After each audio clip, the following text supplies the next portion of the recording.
always thought that one of the most important components in any sort of angling is one really simple concept: confidence.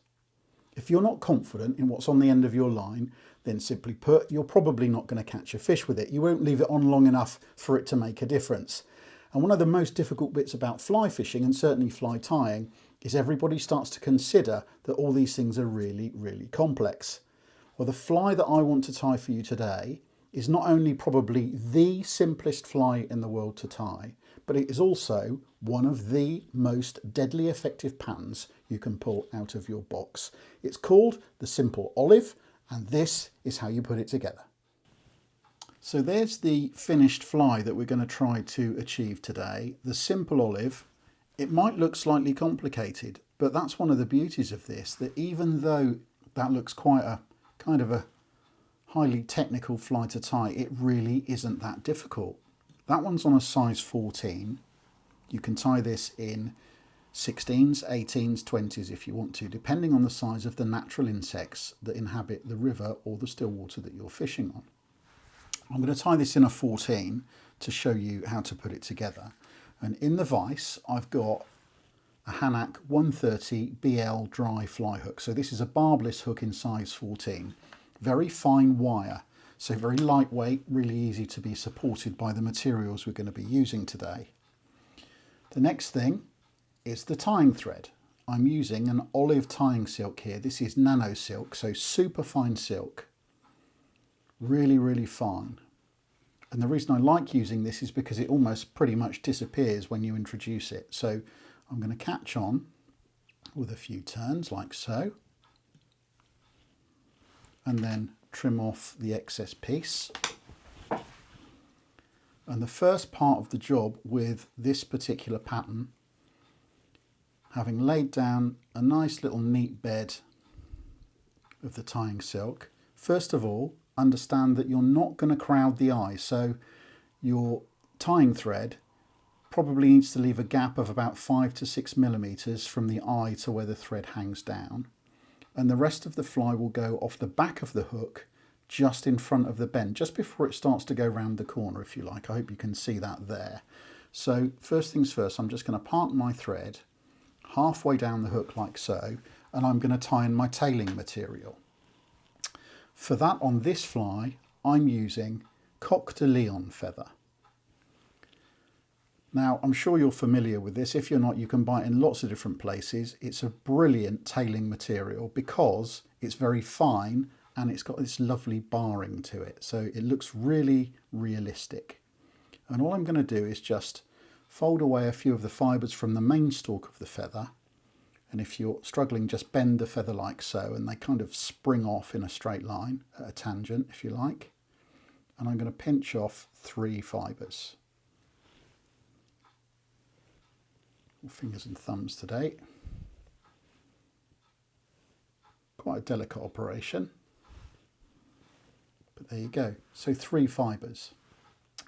Now try to think in terms of how you're going to get the proportions right with this when you're introducing the tailing fibre to the hook. The tail should be approximately the same length as the hook, and I can measure that using the hook. So if I hold the Coq de Leon just above the hook, just about where that bend starts to disappear, you can probably just about see the ends of those fibres. So if I then swap hands round and pinch, it then gives me the exact right length of that fibre. And now I can just use my thread to catch in the middle part. I'm going to do 3 turns to hold it in place and just kind of make sure it's sitting on top of the hook. And I'm just going to check that for length now. So I'm just going to double check to make sure that that tail portion there is in proportion to the rest of the hook, and I'm pretty happy with that. It's a 100% reliable guide, this. If you tie in your tailing fibres the same length as the hook every time you do it, doesn't matter what size hook you're using, the tailing fibres will be the right size. You can shorten them down a wee bit if you need to by just very gently pulling on this end, but I don't need to do that today because I've got my measurements right. Now I'm just going to fasten that down with turns of my tying thread, and again what you'll notice with this thread, because it's so super fine, it doesn't create an enormous bulk at the back of the hook, which is what I want to try to avoid here. Then I'm just going to throw a loop of thread underneath those tailing fibres and give it a gentle pull to help them splay out a bit so it looks a bit more natural. Now it's just a process of making sure that that tailing fibre is attached to the top of the hook nicely, all the way down to the end. Grab my scissors and trim off. That's job number 1 done. Your tail is now in. Second part of the job is to introduce our wing material, and that's going to be CDC, called a canard feather. And I'm going to grab out of my packet 3 feathers that are approximately the same size. That's 2, I need 1 more. The mission here with these lovely CDC feathers is to try to line up the tips, okay, so that it all goes in nice and neat and tidy. And it's really helpful when you get a pack like this. This is a brand new pack, only got it last week. Lots of feathers in it all over the place. But what you'll notice in the pack sometimes is that the feathers that are the same size are in the same place in the packet. So if you kind of reach down and pinch out a little kind of very small handful, you'll find half a dozen feathers there that are about the same size, which really helps when you're tying like this. So you can see those 2 are lined up, they came together. If I just grab another one out of the pack, it might be a little bit longer, but I can still introduce it to my little stack of feathers by making sure the tips line up together like so. Okay, now in the same way I measured the tail using the hook, I'm going to do exactly the same with the wing. I'm turning my feathers over because the wing will go facing away from the hook like that to begin with. And I'm just going to hold them there in place and work out whereabouts the eye is in relation to the tips of those feathers. When I'm happy, I come in with my finger and thumb, and I want them to line up with the back of the hook there, so just before it goes around the corner again, so there. And now I pinch with my finger and thumb on the other hand to secure that in place, and then I can introduce it to the fly. So I just lay that on top where my thread's parked and throw a loop over the top. In fact, I'm going to do 2 just to keep it in place.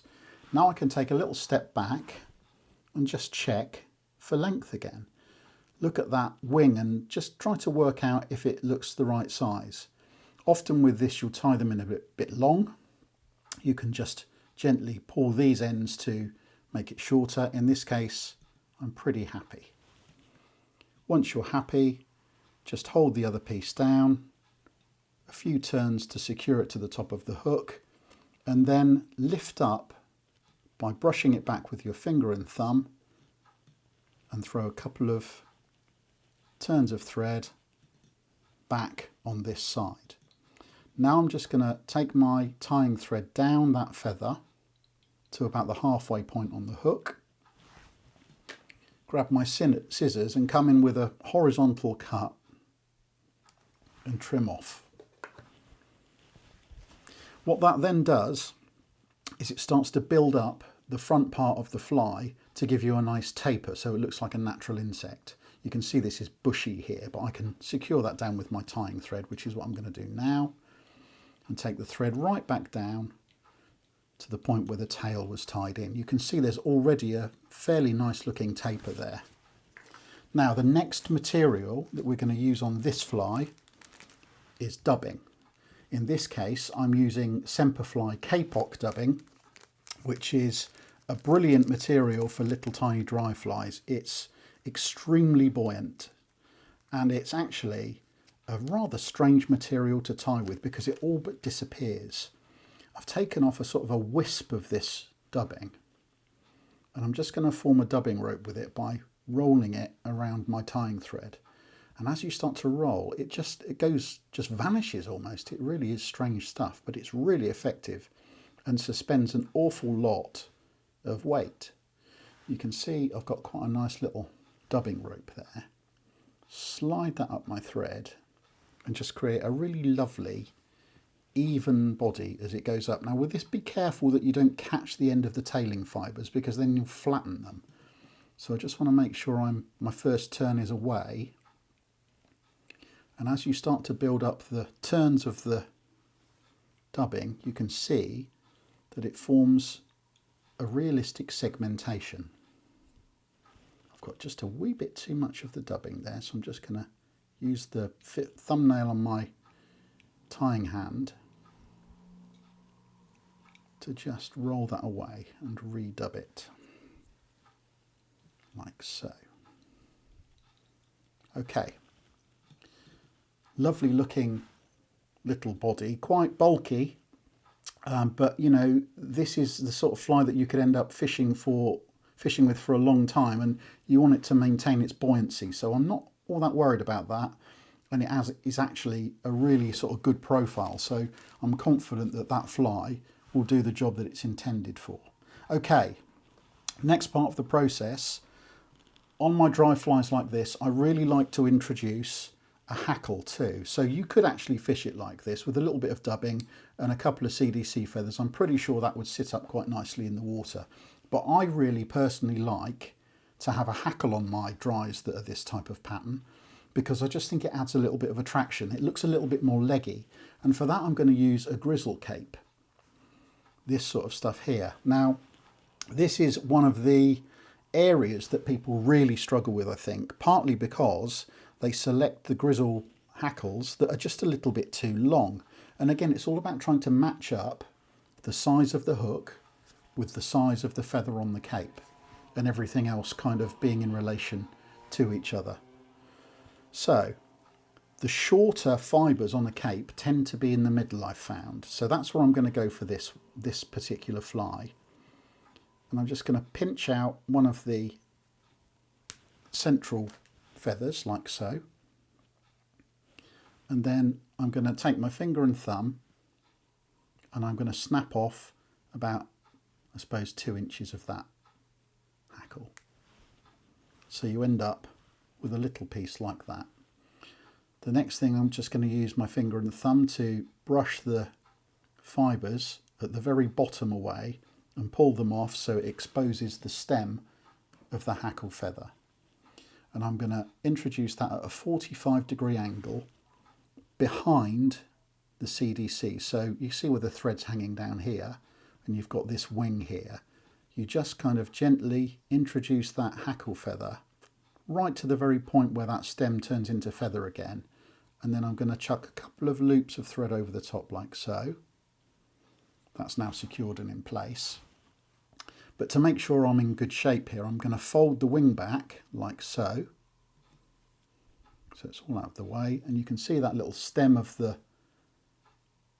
grizzle hackle coming the other side. I'm now going to just make sure that's really sort of securely attached by chucking in some turns of thread there.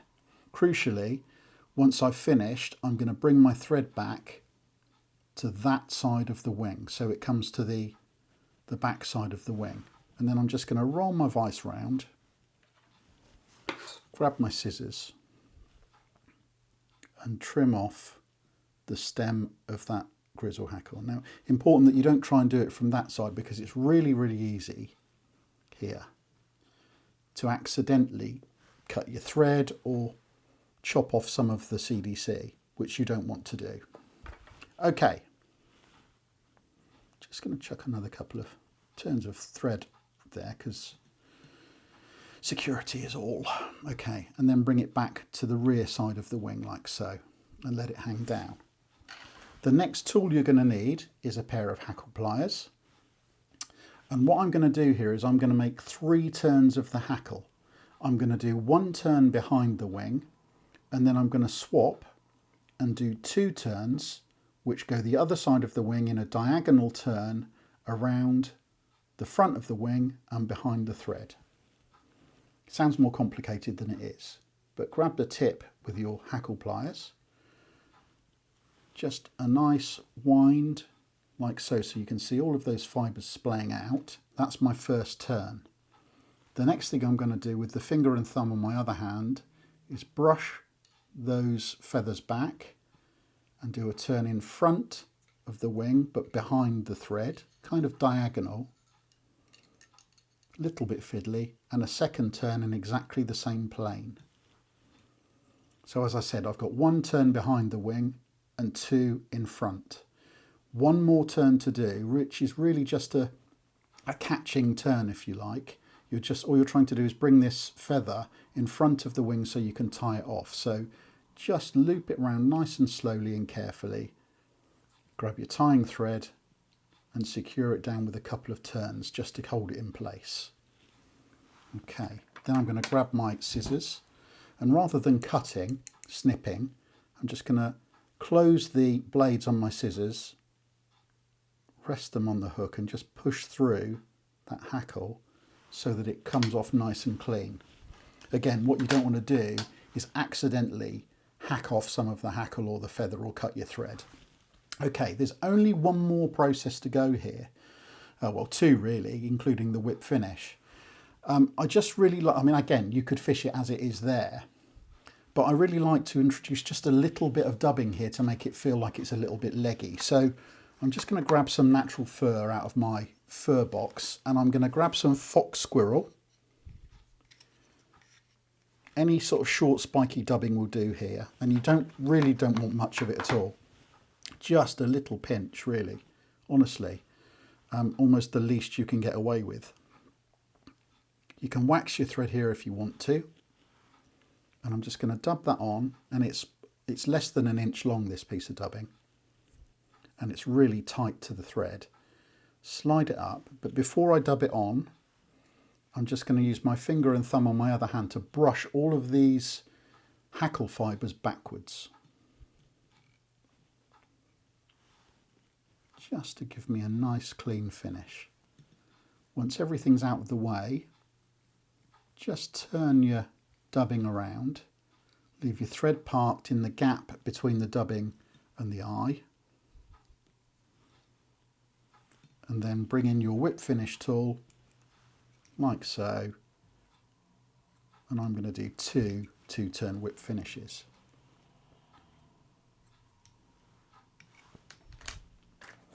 And again, trim off. So there's the kind of finished pattern really. Just brush the wing forward with your finger and thumb of the other hand so that it sits properly. And that will fish fantastically as it is. That's a tremendous pattern. But one of the things I like to do is have a variety in my fly box of flies that are tied like this. But the last part of the process is to bring the scissors in and trim away some of the under fibres of that hackle.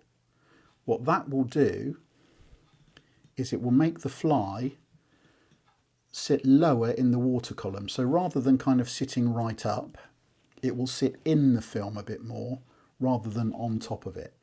And these little cut ends of the hackle look a little bit like the legs on a real insect. So there we are.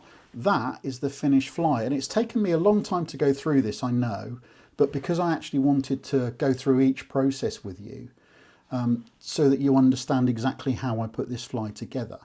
And I hope you found it easy to follow. Actually, once you start to get the hang of tying these, you can dash them off in a couple of minutes. I mean, I hope you kind of got that impression that this is quite a simple fly to put together. And as I said earlier on, it's all about confidence. I know that pretty much any river or still water I fish, at some point the fish will want to rise to a fly like this. And you can tie it in different sizes. As I said, this is a 14, 16, 18, 20. Get yourself confident on a 14 first, I'd advise, and then go to the smaller sizes of hook when you're a little bit more accomplished. But certainly fishing that in a size 20, in certain situations on a streamy little river can be a phenomenal, phenomenal pattern. I hope you've enjoyed the tie.